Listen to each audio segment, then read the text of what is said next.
This podcast is supported by FX's English teacher. Last year's critically acclaimed series returns to follow Evan, Gwen, and Marky as they vie for their students' divided attention.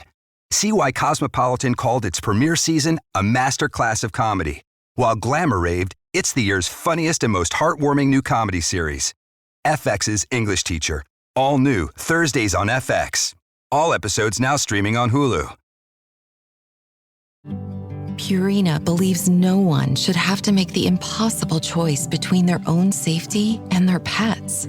But nearly half of domestic abuse survivors delay leaving because they can't bring their pets with them. Through the Purple Leash Project, Purina is helping create more pet-friendly domestic violence shelters so survivors and their pets can escape and heal together. Visit Purina.com/purple to learn more. How do you top your love for your cat? With a cascade of decadent savory gravy over a mouth-watering mousse pâté. Fancy Feast gems. 2 gourmet pâtés in one convenient pack. Simply peel and plate to reveal a pyramid shape that makes eating delightful and pamper her with an experience as extraordinary as she is. Turn the everyday into the extraordinary with Fancy Feast gems. This episode is brought to you by Indeed. When your computer breaks, you don't wait for it to magically start working again. You fix the problem. So why wait to hire the people your company desperately needs? Use Indeed's sponsored jobs to hire top talent fast. And even better, you only pay for results. There's no need to wait. Speed up your hiring with a $75 sponsored job credit at Indeed.com/podcast. Terms and conditions apply. This episode is brought to you by Nature's Bounty. Nature's Bounty believes your body is brilliant, naturally designed to thrive, inside and out. For those always looking for new ways to support your health from head to heels, Nature's Bounty has a range of over 400 vitamins and supplements born from 50 years of trust and care. Nature's Bounty. It's in your nature. Visit naturesbounty.com to learn more. Tom, power rank mushrooms. Mushrooms, okay. Top 3. Starting with number 3, I'm going to go with shiitake mushrooms at number 3. Number 2, I'm going to go with portobello mushrooms. Number 3, morels. No, the answer is number 3, morels. Number 2, psychedelic. Number 1, chanterelles. Ooh! Can't argue with that.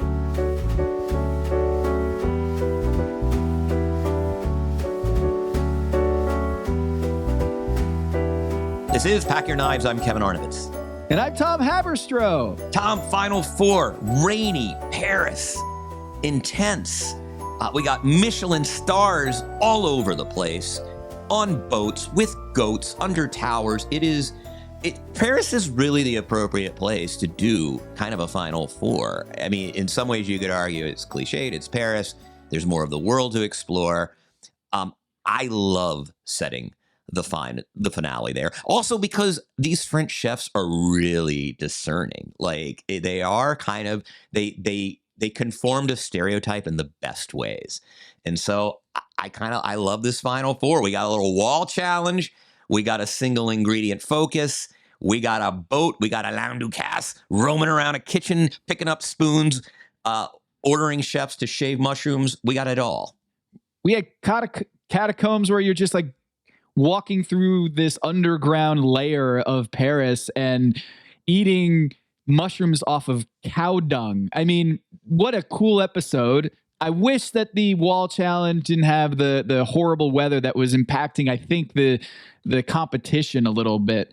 But like, you could see Buddha, Sarah, Gabri, Ali, all of them were so excited about going to Paris.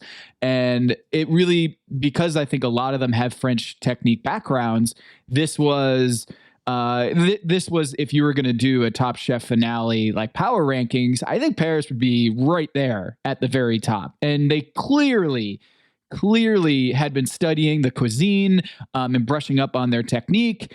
But I think I'm just really bummed out because Ali was my number 1 pick, and he went home, and I still have a dog in the fight. And what an underdog it is with Sarah coming in with the win on this episode, her first one. And I don't know.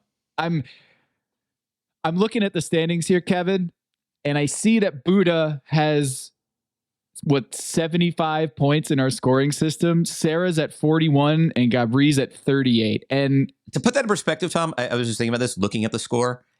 Like, we each have 8 players on our rosters. His point total represents basically almost 1/2 of my entire point total. In other words, Buddha has accrued more points for me than pretty much almost everybody else combined. Almost. He's a juggernaut. And he I was thinking, Kevin, this is a little impromptu, but I was thinking, what would it take for me ahead of the finale to trade for Gabri? What would it take if I said next year's I give you an additional pick in next year's draft? Would you be willing to give up Gabri? So ahead of the finale, where you have 2 chefs, I have 1, I have Sarah, you have Gabri and Buddha, is there any deal on the table that you would entice? I'm listening. Okay. I'm listening because there is a deal, and I'll tell you why. We are so neck and neck. You have 164 points. I have 158 points. As you texted me this morning, we are essentially at a winner take all. The points at this point are irrelevant. Whoever wins, if Buddha wins, I win. If Gabri wins as it stands now, I win and you have Sarah. Basically, I have 2 of the final 3 chefs, including, I would say, the prohibitive favorite, and you have 1. But, so part of me says, basically, I feel like Buddha is a 1 to 2 favorite. So I feel like I am likely to win with or without Gabri. And I think the odds of Gabri throwing the season to you, I mean, he would have to win outright. It wouldn't even be a second place situation. Like, he would have to beat Buddha and Sarah. So the answer is, I'm listening, man. What do you got for me? Okay. All right. So we always do 4 picks. So do we want to save this? Do we want to save our dorky, it matters to 2 people? Why don't we, I want to table this. I want to actually, so I can think about it over the course of the episode. Let it marinate. But I am open for business on trading Gabri on the eve of the finale. I am open for business. Okay. It's going to be a haul. You better, we have multiple seasons ahead. You're posturing now. We might have we might even have the Sepian Act in effect here. Like, you might have to give me multiple first over multiple years. Wow. But I'm open for business. So let's table this for right now. All right, hold on. I'm texting this to my front office here, and letting them decide how many firsts they're willing to put in. So I will get back to you at the end of this episode. But let's just say we are engaged in talks. Can we say that? Are we engaged in talks over? We are engaged in talk. You can. It is, yes, Team Kevin and Team Tom are engaged in extended conversations over the acquisition of Chef Gabri. We are. Because it's a fascinating proposition, given the circumstances and the score right now, and given the dynamics of the finale. But as you said, we start with the wall. Where are you on wall challenge? Because for me, on one hand, it's kind of fun. There's a real novelty of it. It's not like we're seeing the best food here. It's more. It's less about creativity, imagination, and more about just execution and communication. Or do you enjoy the walls challenge, the blindfold challenge? I do enjoy the wall challenge. I like it earlier in the competition. However, given the fact that the winner of the challenge, the quickfire challenge, is not awarded with anything that would aid them in the elimination challenge, they're not getting immunity. They're not getting an extra 30 minutes. Kevin, I'm fine with it. I'm fine. I was a little worried as we were doing this, the wall challenge in the quickfire, in the finale, like in Paris, I was worried that it was just going to be some sort of technicality where I felt for Gabri on this episode because the language barrier, the wind, the rain, all of it, it was so difficult for his partner to understand what he was saying. And I'm sitting here like, even if Gabri was the all-time greatest collaborator, it still wouldn't have mattered. If he was the best teacher, it still wouldn't have mattered because it was hard to understand. And so I didn't want that variable to impact the actual competition later in the episode, the elimination challenge. And the fact that it wasn't a extra 30 minutes or immunity, I'm totally fine with the $10,000 gift card from Delta.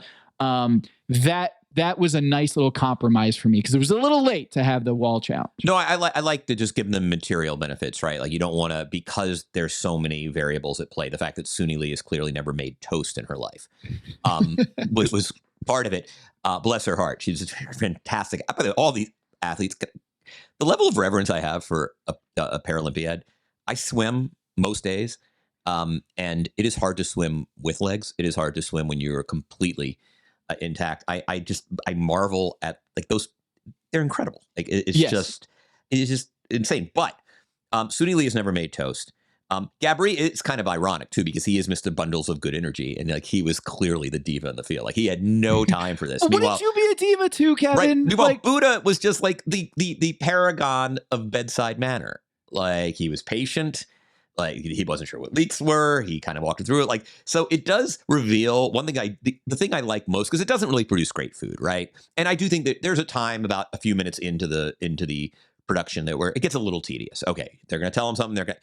But what I do enjoy about it is it does reveal certain characteristics and features of these personalities, and the fact that Gabri was just an absolute mess, trying to not get lost in translation or just trying to articulate. And also because he isn't like, he's not a procedural chef, right? Like I think it is much easier for chefs who sort of, he's not orderly. Like every time we turn on the show, he is running around like a whirling dervish, right? There's nothing about, he can hardly organize himself, much less another person, despite his absolute genius and whimsy, right? Like his strengths as a chef, as we'll see later in the elimination, are just sheer creativity, but that doesn't translate into instruction.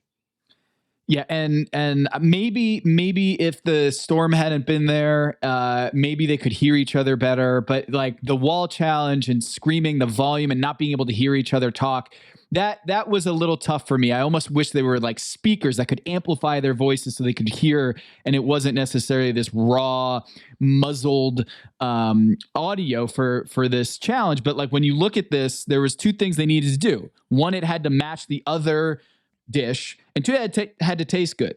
And given those parameters, Kevin, let's say you're one of these Olympians or Paralympians. Let's just say you're competing, and you've been watching this show, and you know that this is going to be a randomized event. But who are you rooting for to be paired with, knowing their personalities and their acumen as chefs? Which of these four chefs, Ali, Buddha, Gabri, and Sarah, would you like to take orders from as you're cooking? Because I gotta imagine that. I think the answer is Sarah. Yeah. I mean, that was my pick. She clearly, she said she had taught cooking lessons, and it was clear, right? Like she was just, there was clarity, there was, empathy and patience, which is what you need, definitely.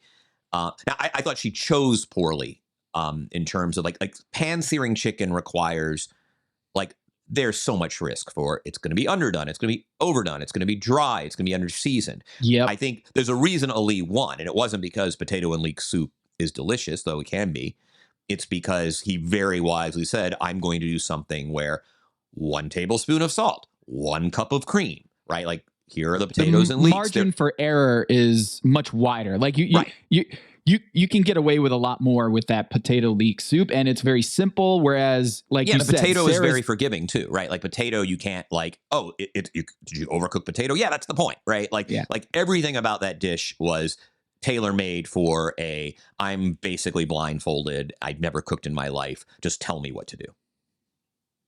And the fact that Sarah has kids, it feels like there might be a little bit of element of like, I'm in my household, I'm able to raise or teach kids and able to kind of hold their hand as the person is going through their dish. And she has that experience, like you mentioned. I think Sarah and Buddha were, my top picks going into this quickfire, but Ali wins. And he's so gentle. And every time he was meeting someone on this episode, it just seemed like he's just this warm-hearted person. And maybe I'm still crushing on this dude, but I just love Ali and his general affectation on everything. And so it doesn't surprise me he wins this challenge with Mallory with the potato leek soup, who's a 5-time medalist in the swimming category. Hunter is a 3-time medalist in track and field. Buddha with the cauliflower puree with bacon, leek, and capers. It is kind of fun to like hear, hey, did you find the capers? Yeah. What does it taste like? Oh, it's like really salty peas, right? It's Salty just fun. peas. I like that whole like they're learning about food as they're going through. Oh, what does the leek look like? Oh, it's tall, skinny, and the parsley sharp. Like this is how it looks. I don't know. It kind of resets them back into like the early days of trying to cook fried eggs in a pan, just like learning about the different temperatures. I really love this. I love this little quick fire and just giggling nonstop with Gabri, just being like, I give up. Have you ever cooked in your life? It's just so, I felt so bad for the dude. Yeah. By the way, I mean, the big question for me is, does Ali get the MQDs on the gift card from Delta? In other words, he gets $10,000 to spend on Delta. I don't know that he gets the qualifying dollars that would earn him status. I think he gets the MQMs. I don't know that he gets the MQDs. I don't think he gets the MQDs. And I don't think so either. I think it's a little bit of a bummer. He'll take the 10K to travel anywhere he wants, and we got to see that little moment with Sarah in the car where she's like, "What are you going to do with your 10,000?" And he says, "Oh, I'd like to visit you in Paducah." And maybe that's why he's spending all this time in the United States, because Ali is doing an event with in Paducah. I think he's got an event coming up with Amar. Like, he is definitely hanging out in the States. And it's okay, Tom, because, you know, Royal Jordanian Airways, which would be his home carrier, is actually a member of One World. So there's not much overlap with the Delta universe. But I'm still very excited for him, because that's a wonder. I mean, that is a $10,000 gift card from Delta is, I mean, that's just cash. I mean, that is a gift card you can use. So I one of my favorite moments in that quick fire was the reveal where Gabri sees Suni. And he's like, "Oh, hi, I'm Mexican. I'm not really sure if I recognize you, but you're the one who couldn't understand me." And it was an awkward hello, because it was just like, am I supposed to recognize who you are? This is cool. And I just felt so bad for him. The reveal, it just seemed like for a world all-star competition to have American gold medalists or American medalists with different nationalities competing on the show. It just made me laugh watching that moment. And of course, Ali wins. Buddha gets +1 because he was in the top. I was surprised that Sarah was in the bottom, but because it was a little dry, it didn't land her in the top 2.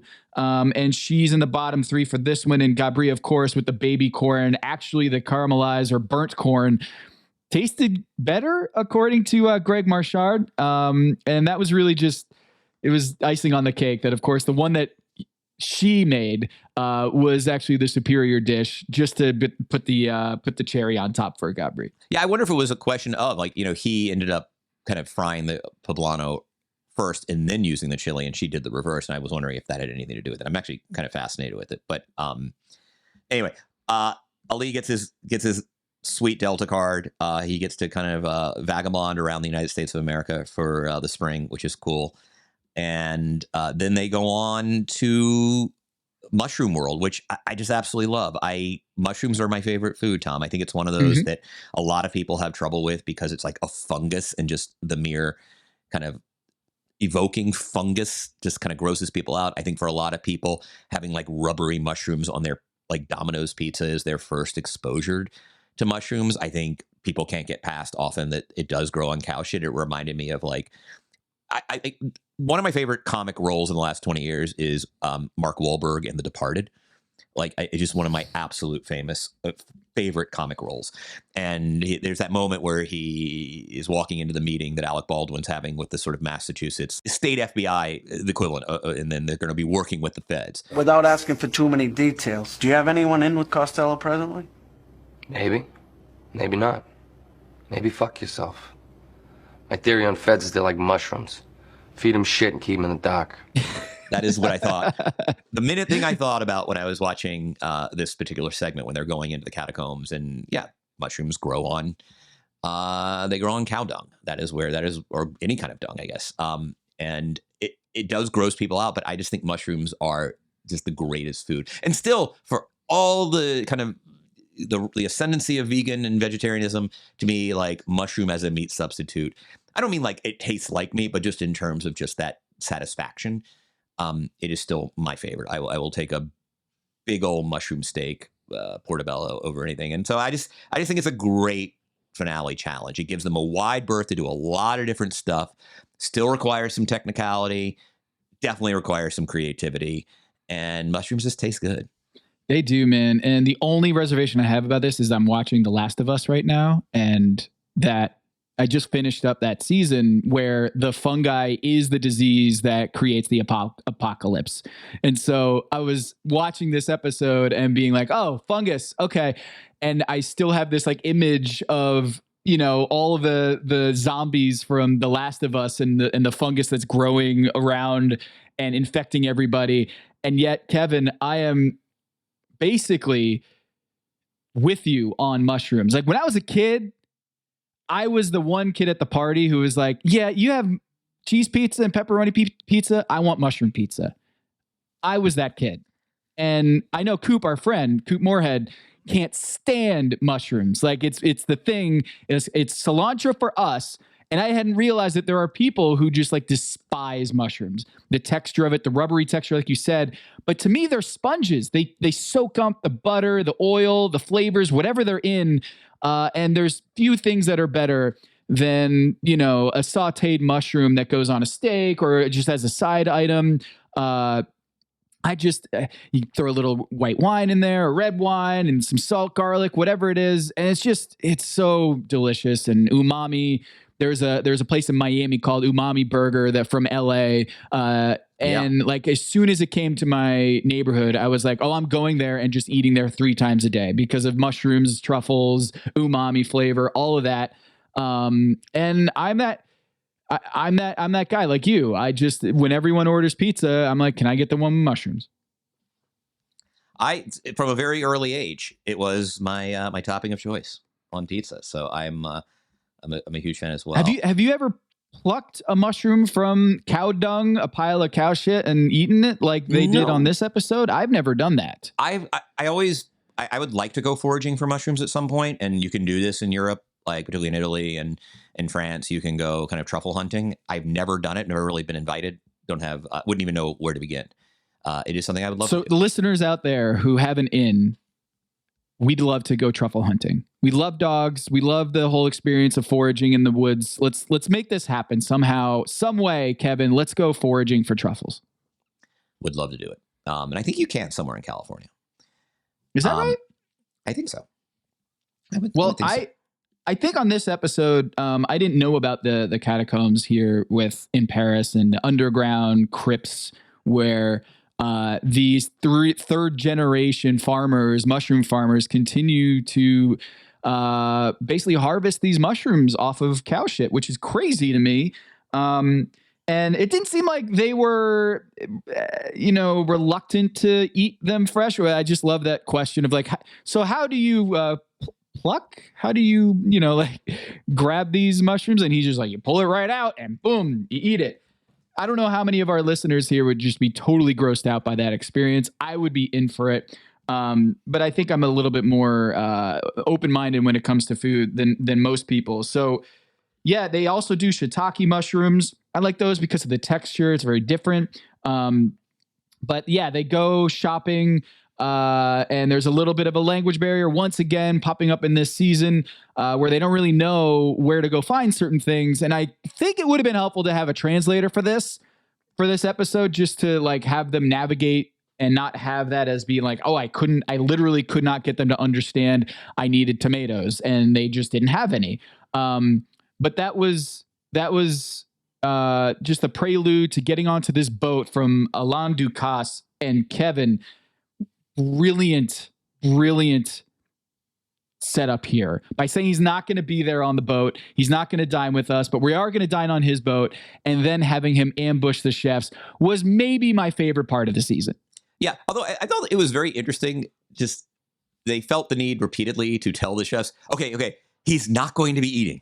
He's not going to be eating. And my reaction is, first of all, I mean, here's what I think happened. I think he said he couldn't make it. And then the morning of, he was like, actually, my plans fell through. They got pushed back. I can make it. And then they were like, oh, well, I guess come on over. And then he had to leave later. And when Tom said, yeah, he's not going to be here for the dinner, I was like, wait a minute, Tom, I'm up to your shenanigans here. He's going to show up, isn't he? And then he didn't show up. So I think it was, he's not going to be there. And then the Bravo folks and the Magical Elves found out, oh, he is gonna. We can get him earlier in the day, so maybe he can come swing by for prep and a glass of wine before he leaves. I am dying to know where he had to go, where he couldn't stick around for dinner.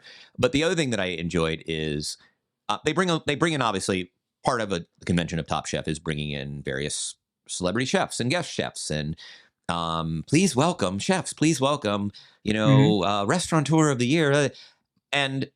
By and large, these chefs our contestants are humble and always excited to meet chefs. But there is a level of luminary where you can tell the sheer starstruckedness of the chefs. And it doesn't happen very often. But Alain Ducasse is, I mean, he's kind of MJ LeBron level. Like he is, you could argue in terms of celebrity chefness or just, I think more, maybe just not even celebrityness, like gravitas, just in terms of. Is it Pat Riley? Like exactly. Like career. Pat Riley walked into a high school gym or a high school. I don't know if high school is the right only difference is I don't think a 15-year-old would know who the hell Pat Riley is, whereas every one of these chefs knows who Alain Ducasse. I mean, Gabri said, I've got like 6 of his books, right? This is a guy who, when you say, great modern French chef of the last 50 years, it's like, oh yeah, that guy. Right. And so it was really fun you could tell the difference between starstruckedness at meeting, an up and coming but accomplished London restaurateur versus Alain Ducasse. Like this is the guy. And he has a boat, apparently, where he can cook. And he will hang around and poke around your kitchen and he will stick around for wine, but he has to go. I'm dying to know where he had to go. And he was drinking wine at the event, so it wasn't like he had to go to something really formal, that it was like, I can't enjoy a couple adult beverages here and sip on this white wine before I go. And I gotta say again, like Buddha's reaction to seeing Alain Ducasse was so amazing. He just turned into a child. Like he was so just beside himself, melting in the presence of this guy. And again, we keep harping on the fact that Buddha is such a terminator when it comes to this competition in terms of his skill and his dominance. But moments like that, Kevin, remind me that he is super, super likable in a way that's really hard to balance. That he is confident. He's going to give you instruction pretty sternly in the kitchen. But he also just melts in front of his idols in a way that makes you, he's got a real soul to him. And I love that about Buddha because I think in the line of NBA analytics, you kind of are pigeonholed if you do the stats, if you do analytics, or if you do the data and study and become an ologist of basketball or any line of work. If you're a nerd, people don't think that you have this kind of element of starstruck or that you don't have this soul, this depth to you. He does. Like he clearly was blown away by not just that, but Gagan Anand coming into the competition. I just love this aspect of Buddha that I don't know. He could be a totally different reaction and I would get it from a Terminator like him on the show, but I don't know. That was a really heartwarming moment. And Gabri, bless his heart, throughout this episode, just trying to keep it together and having to cook in this circumstances. He could have just turned into a puddle at any point and just said, like, my emotions are fried. That quick fire challenge and then meeting Ducasse here. I'm a bundle of emotions right now. I can't focus. And it was just, man, Kevin, like Gabri just. It's not that he's a cat with 9 lives. It's just he is able to harness all of that nervous energy somehow and create what I thought was a beautiful dish. He is a creative genius, and I think we're seeing it. Look, the persona belies the talent because he is constantly running around. Things are always about to burn. He will improvise on the fly, and it doesn't seem like, it isn't a case of Sarah saying, hey, my puree's a little gritty, I'm going to throw it out. And you sort of, as you're listening to that, you're like, yeah, Sarah's got this. Yeah, she lost her puree, but she'll figure it out, right? And with Gabri, it is the whirling dervish. It is organized chaos. And yet, I loved the reaction when they were really deliberating toward the end about his dish. Just like, it was crazy, I think was what he said. I mean, we've gotten that before from the judges. And I just think that, you're serving this very classically trained group. You're in Paris, which I would never say is a conservative culinary place, but it's not the place to just kind of do things on a whim. And yet he just wowed them. He wowed them. Never mind that he didn't get his mushroom cookies on the plate. What the hell is a mushroom cookie? We'll never know. Never mind that he didn't get his herbs. I mean, that's important. I thought he was done. I mean, you need the brightness. Done. Right? There's no, is there going to be any brightness, in this dish? And he manages to come up with something that you couldn't even begin to conceive of.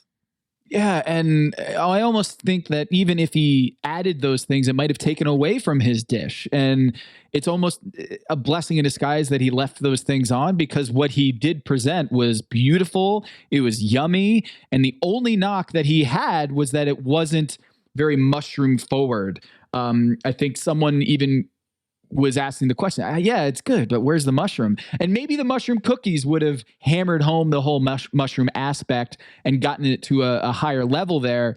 But I'm with you. As soon as he ran out of time in the most Gabri way possible, I thought he was going home. And the fact that even without those additions, he was able to stay on speaks to not only just the presentation and the beautiful nest in the woods, with the cured egg yolk. Just as he's describing it, I'm like, oh, that is, Kevin and I would just inhale that dish. Everything about it, I was just so into. I'm actually, it's like on my list now is cured egg yolks. Like, I got to figure out how to kind of have some fun with them this summer, maybe over asparagus or something. Like, there's that one at Michael's Genuine that was so good. Right. Oh, it was so good. So it's exactly what I went right there to the design district when I watched this episode. That's where my mind went. And Gabri, let's talk about the other ones too. I would say one last thing about Gabri, and again, I think, do you place him in a technical chef category or the homey chef category, the mad scientist chef? One of the comments that I think that illustrated why he survived, despite the fact that, as you said, the mushroom of the four dishes, his highlighted the mushroom the least, was, as Padma said, he gave them the texture they've been missing all day. I mean, the one thing about mushrooms is they're a very particular texture, and it's hard to, you can sear them, you can theoretically get them a little crunchy, I guess, if you, but by and large, a mushroom is going to remain a mushroom, and it is that sort of rubbery texture. And he was able to bring something to a dish that I think he intuitively knew it needed, or that the kind of the day needed. He does have a great intuition. There are times during the competition I feel like Gabri has been on borrowed time. Like, I've been basically waiting for him to be eliminated for 7 weeks now, right? Mm-hmm. But you're starting, and not even starting. I mean, we've been seeing in the last few weeks, there is a level, it's a different kind of imagination and creativity than Buddha. But it is so strong, and he won with texture and depth. He really did. It saved him, despite all the problems with the dish, despite the fact that it didn't highlight what it was supposed to highlight, the fact that he didn't get his herbs on the plate, that he didn't get his cookie on the plate. He just had the best depth and the best texture of the day.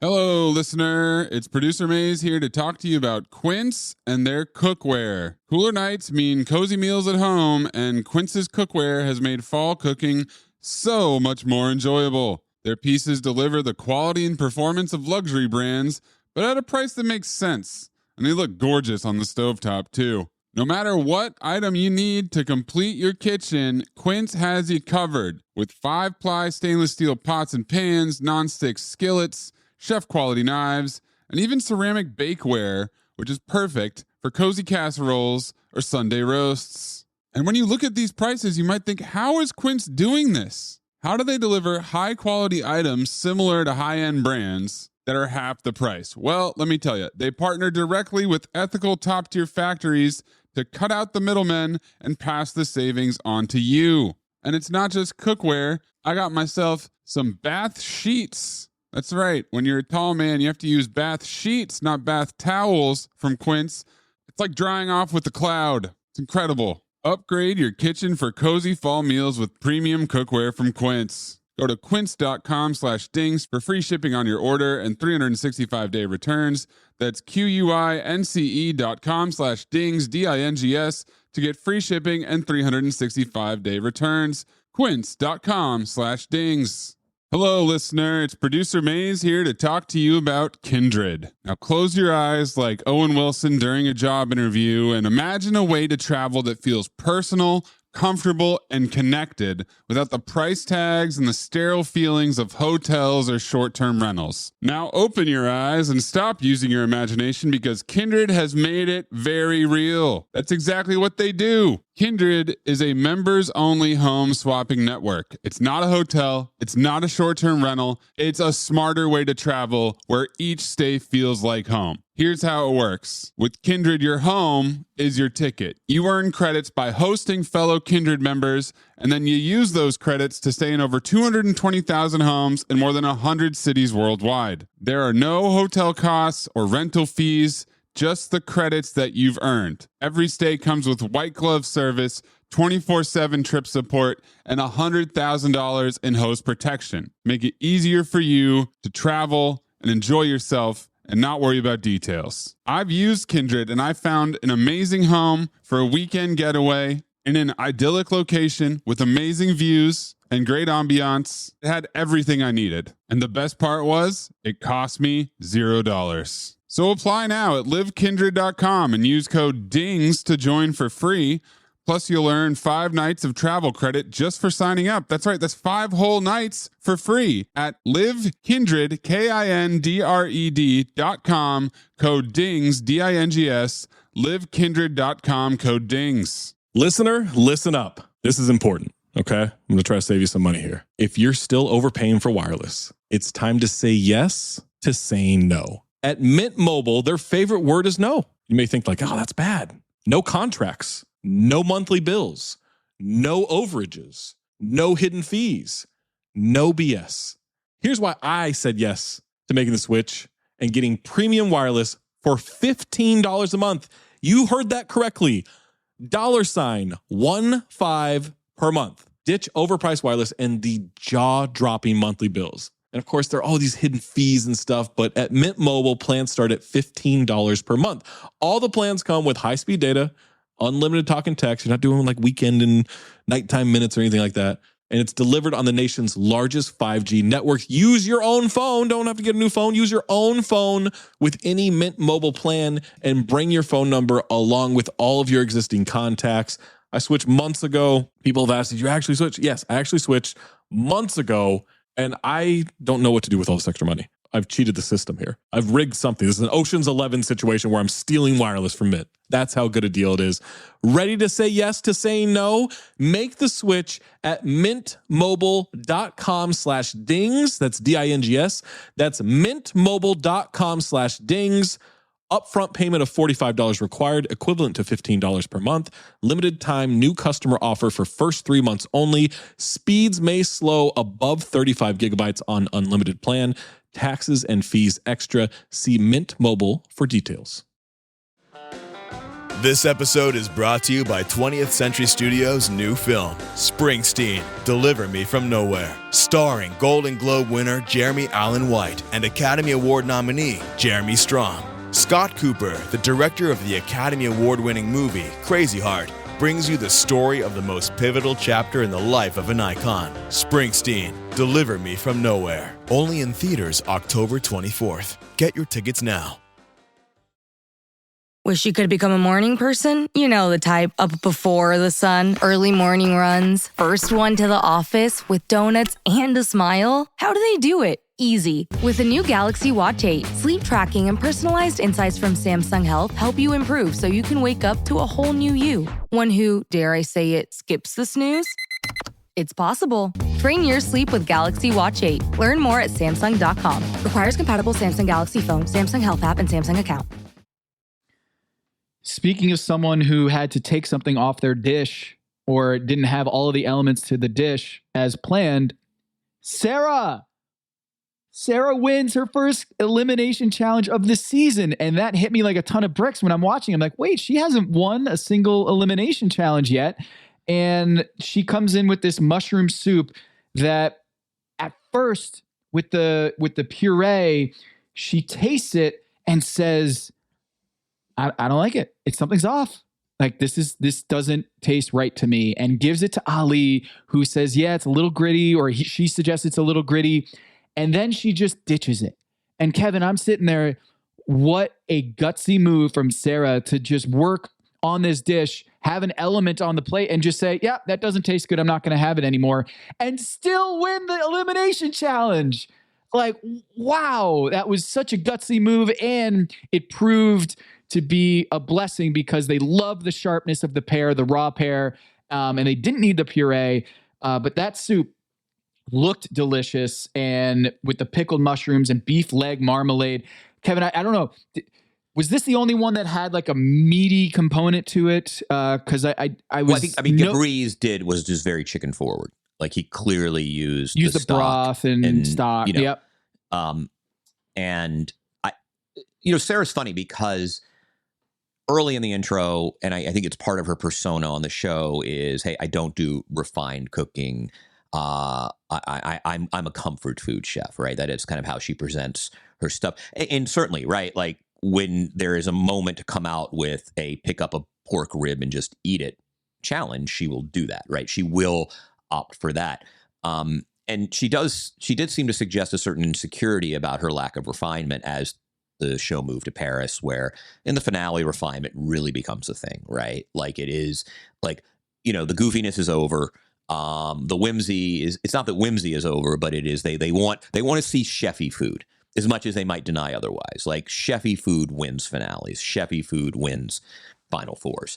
And you look at this dish and yeah, it's soup, but I think we can now throw out the window any notion that Sarah doesn't have a level of refinement that can win her the tournament.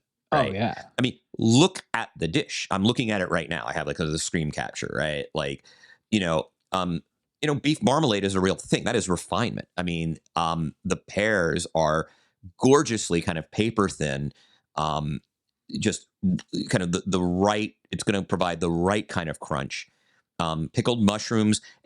There's nothing not refined about this dish. Now, are there twirls and all kinds of bells and whistles? No.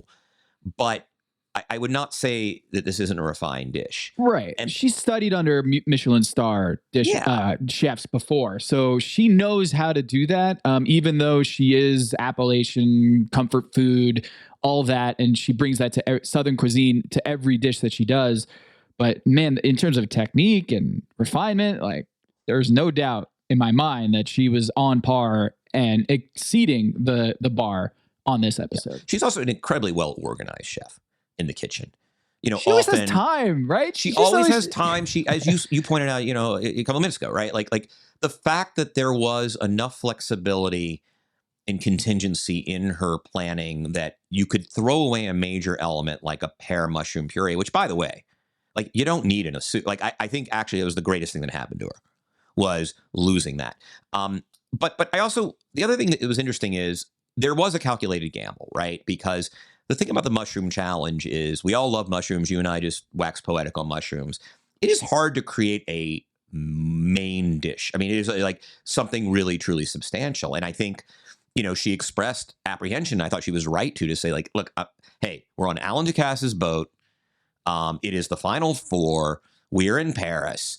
and I'm making a soup. But I think the one thing that the show does and the judges do, and particularly I think Colicchio has tipped his hand several times in the last 20 years, is like, he has so much respect, Colicchio, for anyone who can elevate a humble dish or a humble ingredient. Like, they give you major points in this show when you can take an onion, soup, whatever it is that would seem to be not ready for the moment. Hell, you're on Alain Ducasse's boat and you're making freaking soup. Are you crazy, right? Like, but if you can elevate, like, the points they will assign for elevation, in some ways you get the sense when you're watching the chefs, and it's true of Gail and Padma too, but particularly Colicchio, is that like the level of reverence he has from a chef who can take something that is regarded as a home meal or humble or whatever and turn it into something special. Yeah. Like, they love you for years for that. And Sarah has gotten to the point where her elevation from what does this read as on the menu to what is it actually, no one is spanning that gamut the way she is right now. And I just think, like, yes, you could get punished for doing soup in this challenge, and you also can get rewarded mightily, and she did. So a couple notes on Sarah here. Has anyone won Top Chef with their only wins on the show being the last 2 episodes? I don't know, Tom, have they? So I looked this up. Again, Top Chef Wikipedia is such a great resource for this. I looked through every winner of Top Chef, 19 seasons, and whether they had a single win up until the last 2 episodes. And if they didn't, did they win the last 2 episodes? Basically, you're lurking the entire time, and then you pounce at the very end, and you just plow through the competition at the very best, most clutch moment. And that's never happened. We've never seen someone win Top Chef while being winless until the last 2 episodes. So what she's trying to accomplish here is unprecedented in the Top Chef history. So the closest comp is Chef Hung from season 3, who won 3rd to last, and then the finale. Only 2 wins. There's Chef Hung and then Chef Kevin from DC, season 7, Kevin Sprague, who only had 2 wins the entire season and won Top Chef. And that's what Sarah's trying to accomplish. Only 2 wins, basically, the 2 most important wins you could possibly have. So what we're seeing here from Sarah is unprecedented. She only has 1 low finish this entire season. So talk about a high floor performance from Sarah, except, she did get eliminated, but she came back, and she's only had a couple blemishes on the entire season, but she has been searching for that high of highs, and she finally gets it on this episode and beats Buddha, Ali, and Gabri, getting back into the competition and then taking down the first episode elimination challenge of the finale. Kudos to Sarah. It was a great win, and it didn't even occur to me that she hadn't won one until she mentioned it. But you're right; she has been, and by the way, I haven't seen her on the bottom at all. She's just been kind of a consummate upper middle competitor, which is a way to advance. I mean, she's wildly competent. I mean, there's a core competence there. She does not get frazzled. It is hard. It was going to be hard to send her home in a larger field, but right now we get to the point where, as we see, like, where do you go home? I do want to talk about. To be real quick, she did get eliminated in the for the Beef Wellington episode, right. But that was a team challenge where she and Amar were like, how long are we going to keep this beef, the lamb Wellington in there and cook? So she has been vindicated. She's back, as she would say, she's back, bitches, and she's better than ever. So she's peaking at the right time. Yeah, we'll never be able to taste her soup versus Buddha's. What was ultimately a mushroom Wellington that looked just unbelievable. And mushroom puree, I mean, the potatoes, it was just sort of a French dish with technicality, with just enough whimsy. And it just looked incredible to the point where I thought once they all that quiet that will overtake the table when the chefs and the judges are just loving something. And it is, I thought he was a sure thing to win. Like, even knowing what Sarah was doing, I'm like, hey, Sarah's going to do fine here. Looks like she's going to recover, but she's making a soup. Like, can she possibly win? Like, and so it was, it looked like a great dish. I absolutely loved what he put on the plate. I don't think this is, Buddha finishing second. I don't think it was any suggestion that he is somehow off his game. This was a beautiful looking dish. Yeah, and I got to give a shout out to our friend Kevin, Dan Wyke. He texted me this past week saying that Buddha's dish last week, the whole optical illusion dish, he thinks that's top 5 all-time dish in Top Chef history. Wow. So coming into this and delivering another masterpiece, didn't quite nail it above what Sarah did, but like you said, I thought he was a worthy winner of this episode. I actually had Sarah winning and Gabri going home when they went to the judges' table for the verdict. I was surprised Ali went home, and I was a little surprised that Sarah did win with the soup, because I think, again, the choice to do a soup without the puree, thought that they would think it was too simple of a dish, and yet Buddha, I thought, delivered in terms of all of the different textures, the different forms of it.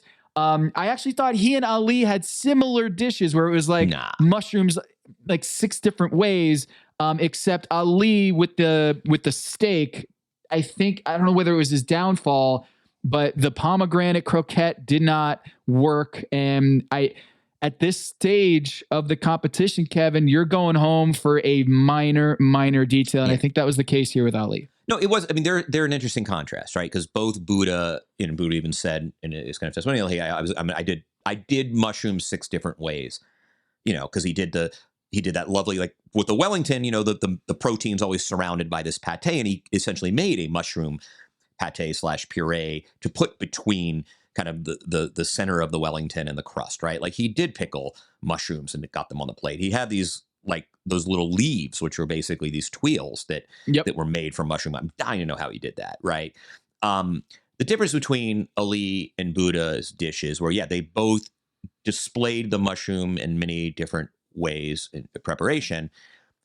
Buddha's was an interesting integrated dish, right? That you could, every bite, hey, I'm going to get a little bit of the crust in the Wellington this time with the pom puree, and oh, but this one I'm going to eat with you could eat. It wasn't the same bite. And I thought the most damning comment, and there was still much respect for what Ali did, and he clearly put together a great plate of food, was, hey, it gets a little boring. Because the truth is as much as you might eat a portobello steak or a mushroom steak, if anyone's done it, like, it is the same bite every time. Whereas I think Buddha does a good job. He did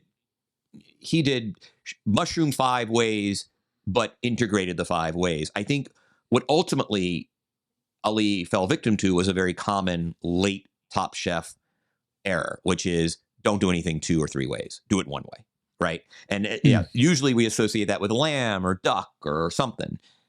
In this case, he had a mushroom steak medallion. He had a croquette, right? He had a jus. There just wasn't enough integration in the way that Buddha was able to do that.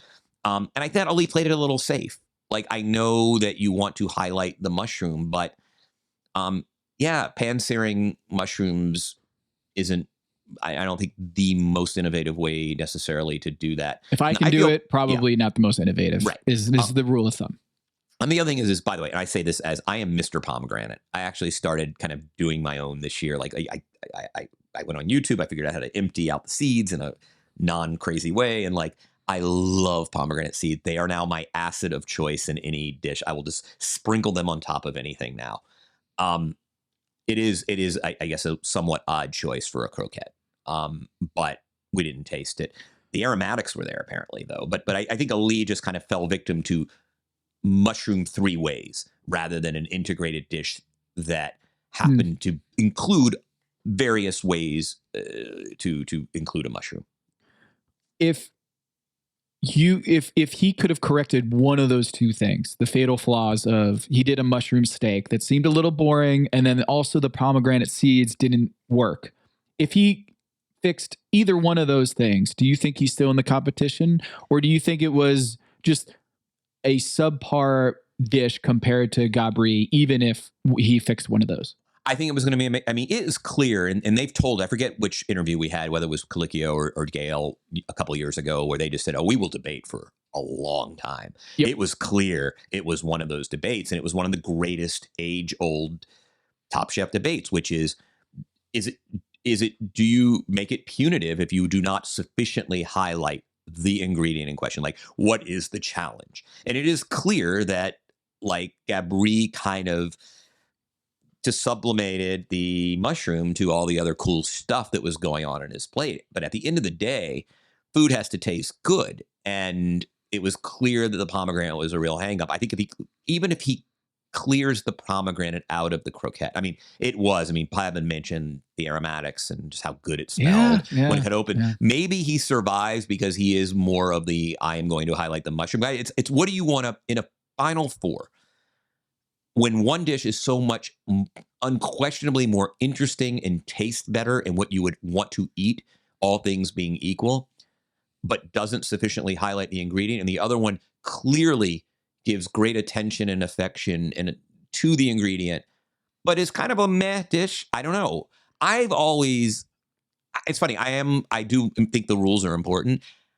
At the end of the day, we're cooking food here, right? And I just think that, like, unless you completely abandon the challenge, and I don't know to what extent he did. I don't know if you could even taste mushroom in Gabri's dish. It sounded like there was a lot of other cool stuff going on, and eggs and potato nests that are crunchy, and chicken, and the chilies. Oh my God, there was spice.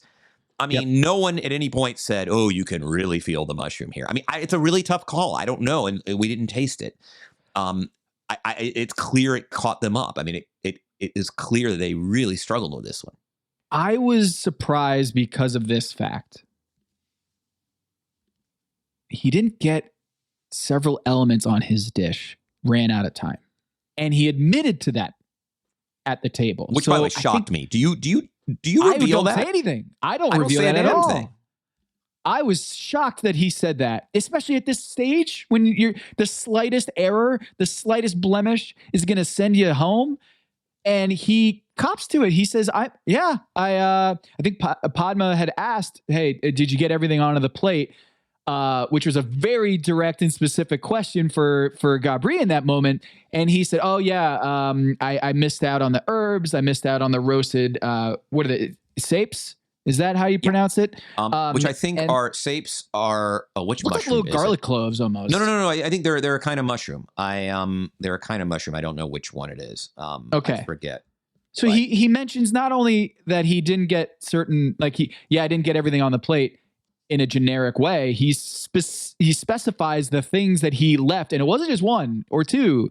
He missed 3 elements on his dish, and I thought that was going to be a fatal flaw, that they were going to hear that and say, yeah, this didn't have the right mushroom flavor, strength of flavor, and it wasn't featured in this dish. But he didn't even finish his dish. He didn't even do the dish that he wanted to do. And I thought that was going to be a disqualifier right there. And it wasn't to the extent of, hey, you didn't fulfill the challenge brief. It was just he didn't plate 3 elements on the dish. And I thought that was going to be a DQ right there. And as much as I thought that Tom didn't enjoy the pomegranate seed, or Gale said the same thing, I believe, I thought Gabri was going home, and I was a little surprised by this.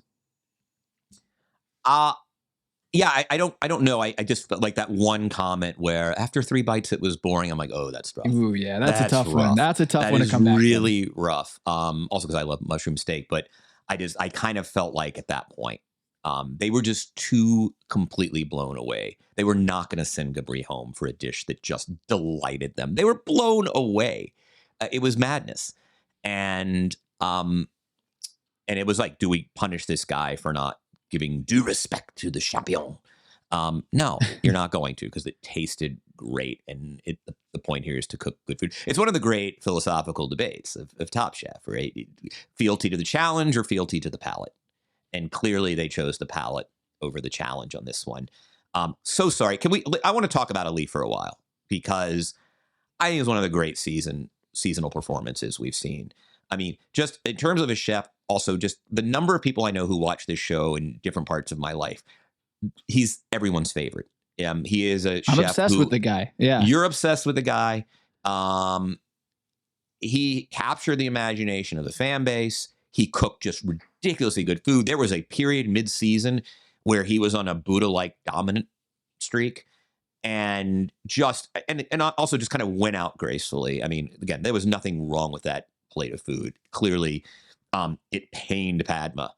I was watching with my partner Eric, who is like he likes to observe the judges as they're talking and deliberating amongst themselves, and he's like, no, she's in the tank there's no way that woman's sending Ali home. And it was based purely on his detecting her level of affection for him, and there were moments there I thought he might be right. I felt the same way, and when she said, Ali, pack your knives and go, I was it's not that I wanted to see Gabri go home. I just thought that Ali was, in terms of the highs of this season, I wanted to see him at the end. But he was so graceful, so gentle, and just, he's a hunk who lifts every morning and makes sure the cameras are there when he's walking by the window shirtless. Like, all of these things make him just, I don't know. If you have a different disposition on the show, I might have thought that he's just a total camera hog and all this. And I don't appreciate that. No, I loved Ali, his cooking, his Habibi and Papi and Habibi connection with Amar, all of it, especially the quickfire. I think you got to really see the distillation of him as a person and as a human being, and how he just was excellent in that, in the wall challenge. And just, I don't know. We met him the other day in LA, and I'll just reiterate here that he was every bit of likable and charismatic and just genuinely great hang as I imagined he would be. And so, my cousin whose husband Mo is from Jordan, we kind of been texting over the last few weeks just how much we're rooting for Ali, and to see him go home before the finale, that was tough to see. But you know what, Kevin? We did get a little preview of the finale, and it does look like he's going to be coming back as maybe a sous chef.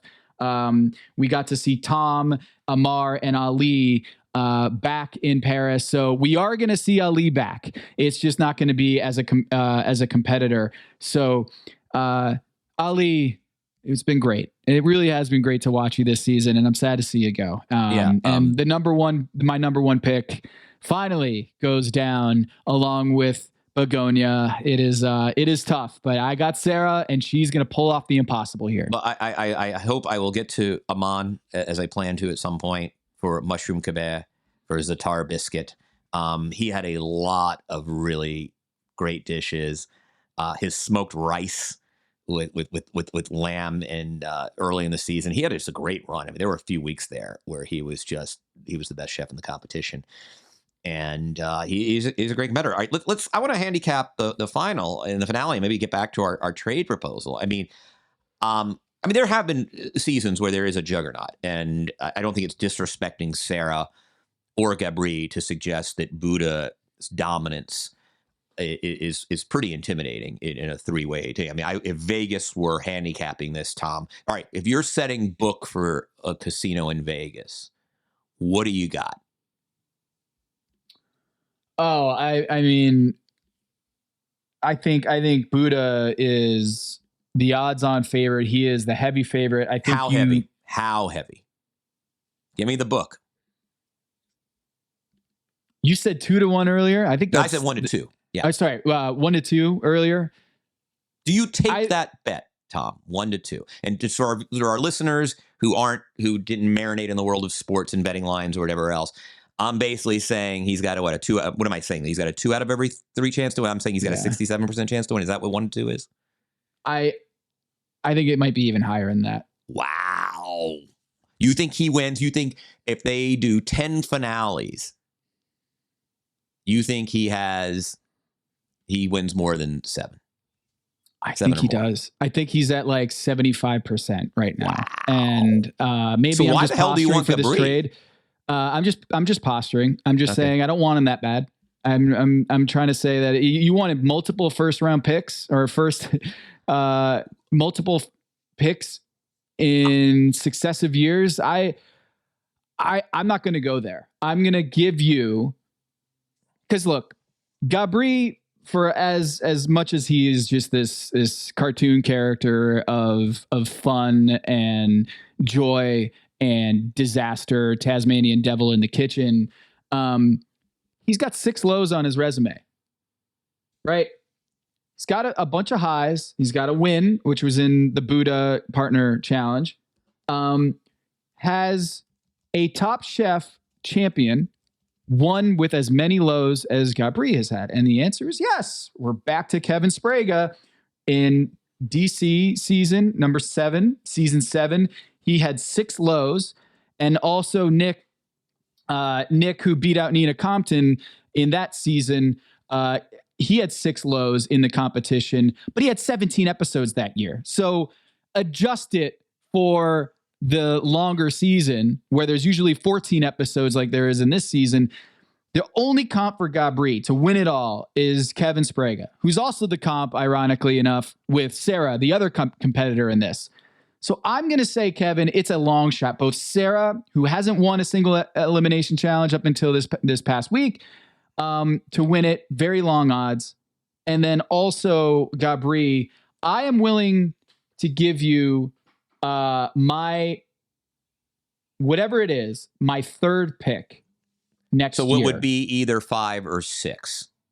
So yes, we either 5 or 6. So if you had 1 and 4 and 5, I would give you my 5. So in other words, if we were picking top 6, and let's say I win, or you win for that matter, like you would have, like I would have 2, 3, 5, and 6, and you would have 1 and 4 in the first 6 picks. You would have 2, 3, 6, and 7.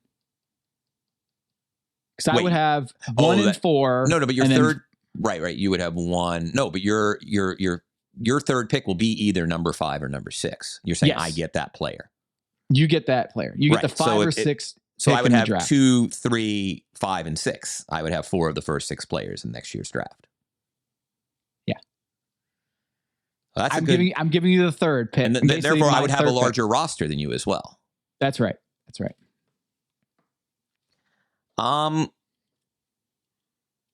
So my 3rd pick would go to Kevin in exchange for Gabri in the finale. So I would have 2 horses. I'll say this. I'll do it for your 2nd pick, for either 3 or 4, whoever you end up with. Standing offer is 3rd pick. I'm not going higher than 2nd.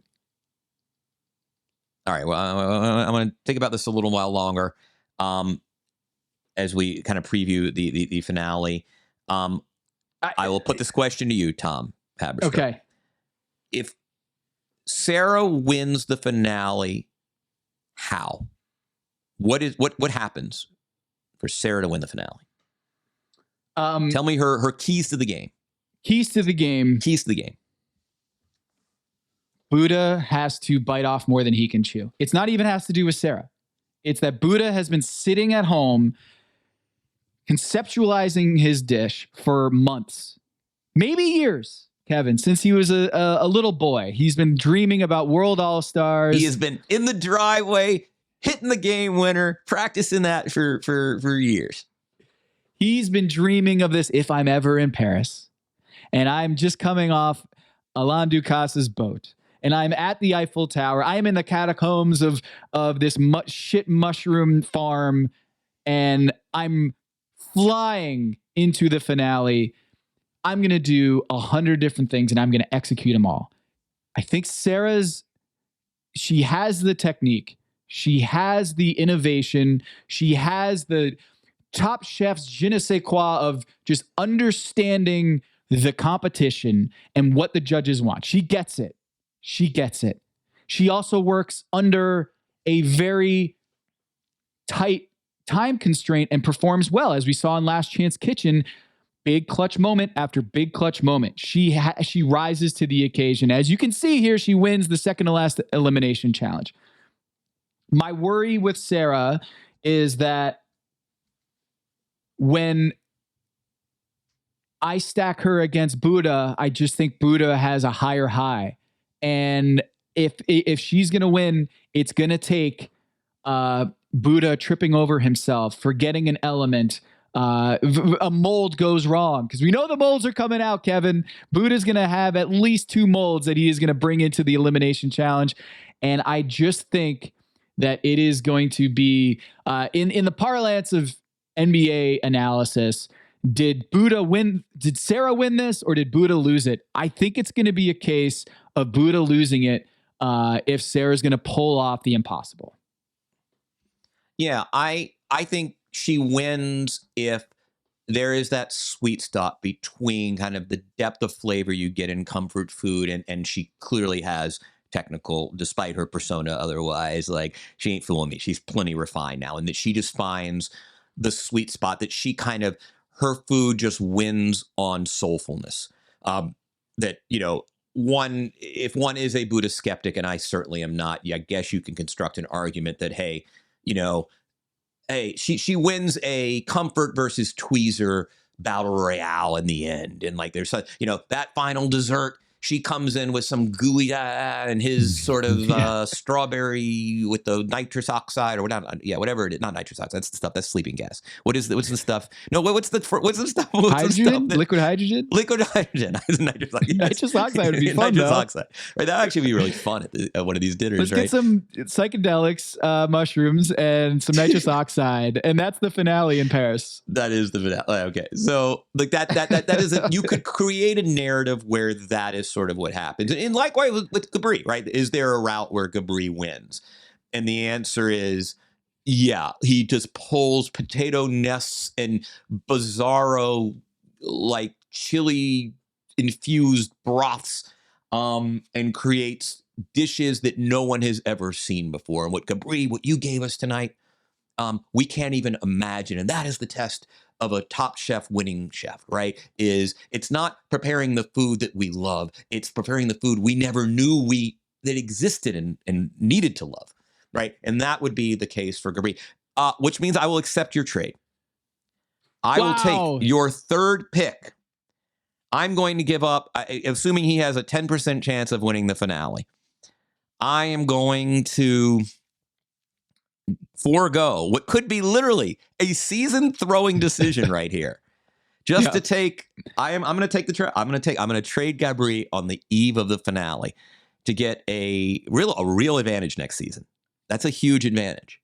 That is not nothing. It means I get more. I have one of 3 chefs is being traded to my team. There's only 3 chefs left, and I have the field now. So basically, you have the field versus Buddha. I'm giving you the field. You are giving me the field. I want to hear it from the listeners. Hit up our Instagram or our Twitter account. I want to hear your thoughts on this trade that just went down, which is a first in Pack Your Knives history. In our competition, there has never been a trade, as far as I can remember, that was this late in the game, right before the season finale. Now I have Sarah and Gabri going into the finale, and you have one chef who is lapping the field in terms of overall points. The first person that I could find in the history of Top Chef to have 4 wins in a row last week. And Dan Weike's top 5 dish ever, the optical illusion dish that just wowed the chefs last week. Buddha, I mean, I think it's a win-win trade. I think you made the number 1 overall pick this year, Buddha. At no point did we doubt his potential in this competition. I'm excited to have Gabri on my team, and Sarah, the underdogs. We're going to pull off history here, Kevin. I'm excited. All right. Well, yeah. And my rationale is, and I love Gabri. It's just, you're basically almost certainly spotting me points. I mean, 14 out of 16 chefs in any given season accrue points in our system, right? So you're essentially handing me a head start for next season. Which certainly with some risk. If Gabri wins next week, if he wins Top Chef World All-Stars, like this is going to go down as one of the worst trades in history. Like someone handing the champion on the eve of the competition. But this is hard. And I look in those that I'm basically getting a top six chef after episode 1 of next season free. And we look, I mean, look at what those, I mean, almost the odds are I'm getting potentially a double-digit point spot for next season. And so I wish Gabri the best, and I've enjoyed having him. I've certainly profited from him. Gave me 38 points this season. But I got to tell you, I feel really good, and it's a gamble I'm willing to make. I think that Buddha is such a prohibitive favorite. I don't see a world where Gabri can beat Buddha in as you said, in a finale. This ain't no like, hey, we're going to throw an Indian food challenge at you. This is planning. This is imagination. This is scheming. This is everything Buddha does better than every other chef. The finale does not level the playing field for Buddha. It tilts it for a chef with Buddha's imagination, with Buddha's preparatory skills, with Buddha's genius and understanding of how you form the narrative of a meal, the arc of a meal. This is the finale. There's a reason he won the finale last year.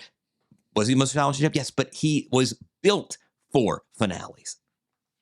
Kevin, what is Gabri's biggest foil? It's time. He's going to burn something. I know. This is, but I think, Tom, you would know better than me because you're a better historian. But I got to tell you, Tom, I don't buy give the chef who has time management issues a finale and then it's not an issue. Tell me one time in the finale, one time, Tom, in 20 seasons where but the finale doesn't have time constraints, so it's actually going to benefit the whirling dervish over the meticulous planner. We always say that. It's one of those theories that sounds good, but I just don't ever see it actually happen. Let's go back through the finales and tell me where he's a bit of a mess or she's a bit of a mess, but she doesn't have to worry now. What did Dawn do last season? Oh, she had all the time. And by the way, she produced a good meal. I just don't buy this idea. I don't think this notion that, it shouldn't, the time management, throw it out the window because they got plenty of time. I don't buy it. Don't buy it, Tom. Don't buy it. Do I think it's likely he wins? No, show me the receipts. But the price is right, Bob. The price is right. For a third pick, last year, the third pick was Charbel, who had a really good season. He won the first episode and he fell to the number 3 pick, my 3 pick.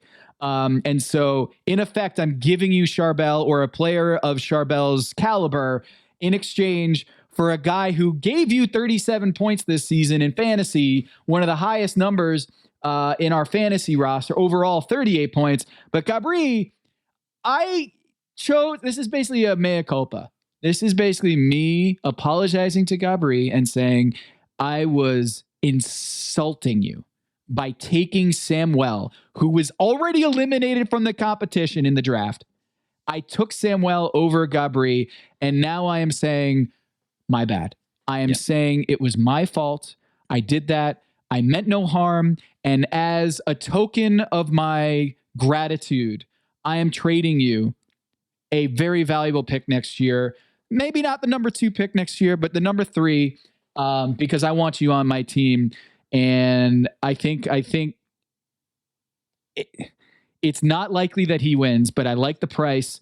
And so Sarah and Gabri, Team Tom, Team Buddha, Team Kevin. I'm excited.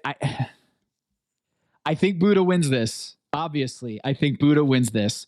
But Gabri and Sarah are going to pull off a Cinderella. Either one, it's a Cinderella story. Sarah hadn't won until the second to last episode. Gabri's only won 1 elimination challenge, and it was basically a split because he did it with Buddha, right?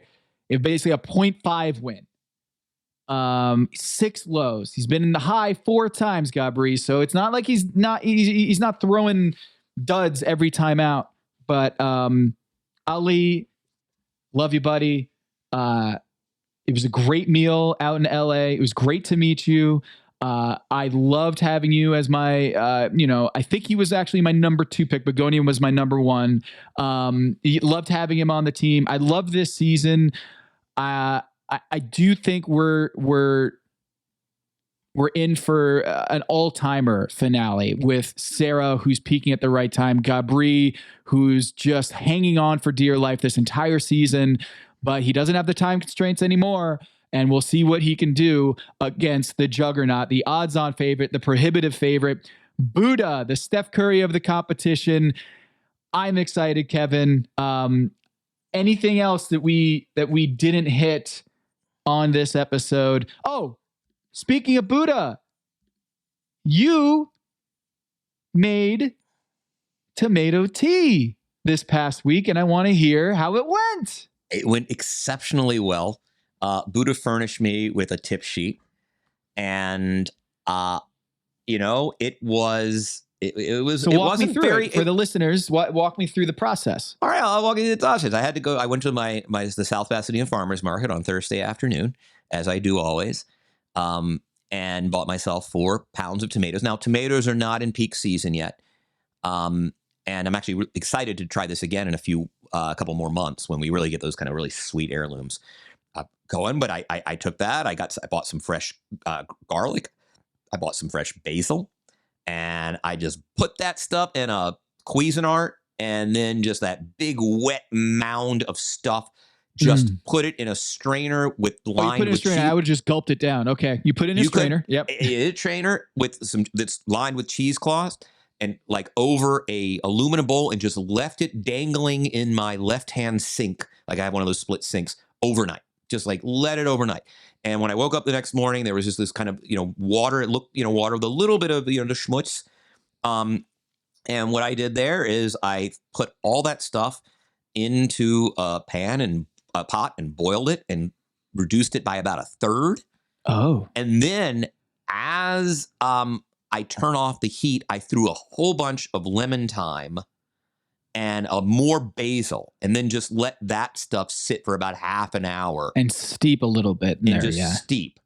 And then once I did that, I strained the stuff again. Obviously I got all the herbs and stuff in there. Strained it again, put it back into the pot, added some salt, a little sugar, and this lovely white balsamic vinegar I have in the house. And kind of really had to fiddle with that. Like he didn't give me specific amounts of the salt and the sugar, so I really kind of started a little here, a little there, and that was it. Yeah. And then that was it. I've got a picture here. And it worked. So how much did you end up making? It's a lot. It was like Eric and I each had a few kind of servings and kind of a, I would guess we each had a few, 4 to 6 ounce servings. And then there was a whole jar left over that probably had another, I don't know, like maybe another 12 to 16 ounces left over. Maybe even more. You said that this would be the perfect winter, sipping beverage. Oh, this is if you come into someone's house for dinner and they presented you with this on a cold night, you would be so happy. Now, the problem is that tomatoes generally are in season this summer. But it was so... I mean, look, it wasn't Buddha's. I'm not going to even front that it was like anything as good as what Buddha made for us at Craft at that event the other night. But I will say that I would not have gotten sent home, Tom. I would not have gotten sent home. I would have gotten a nice little nod and a pat on the head from the judges for making a good thing. And I'm gonna try to get. I might even kind of switch up some of the herbs. Like I think there's some fun ways to do it where you could introduce kind of a Thai.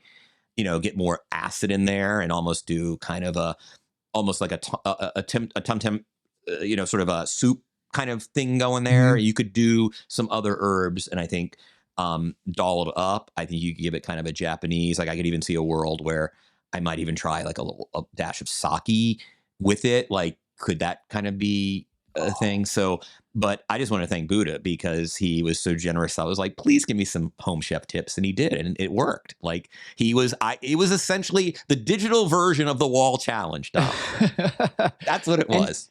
And you're adding it to the rotation. I'm adding it to the rotation. I think this is a great dish to have when you got people over. I mean, it's a lot of, it's a bit of work. I mean, it's not hard. It's a bit of work and cleaning and stuff. So I think I'd do it like for guests. But I will be presenting that on the menu this summer. I will, if you come to my house for dinner, it will be on the summer menu. I think the tomato tea, especially those heirlooms, come into season, which they do, pretty soon now. Pretty soon. But any closing thoughts for you, Tom? Can't wait for the finale. It's the NBA Finals right now, so it's a fitting time to be going through the finale of Top Chef. I got high hopes for the finale because this season of Top Chef has been, I don't know if it beats season 6 in Las Vegas. We did that rewatch. If you haven't done it yet, go back into our archives on Pack Your Knives. There's a catalog of rewatches. We've done season 6. Go back and watch that season. Just such a great season. This one's up there. And while I think Buddha, there is kind of this element of we kind of know what's about to happen, that Buddha is probably going to just steamroll through this season just like he has all year long. I did 3 in a row. I beat my own records. I got 4 in a row. I do think that I'm excited to see this finale. I really am. And another great season, Kevin, doing this show with you. And I'm excited. And maybe we'll get some of the finalists on the show. We've done that in years prior, and we're going to try to make that happen here so you can hear from the winner or at least the finalists here in the next couple weeks. We'll try to make that happen. At the very least, Gabri, welcome, Team Haberstroh. For Tom Haberstroh, this is Kevin Arnovitz, and this is Pack Your Knives.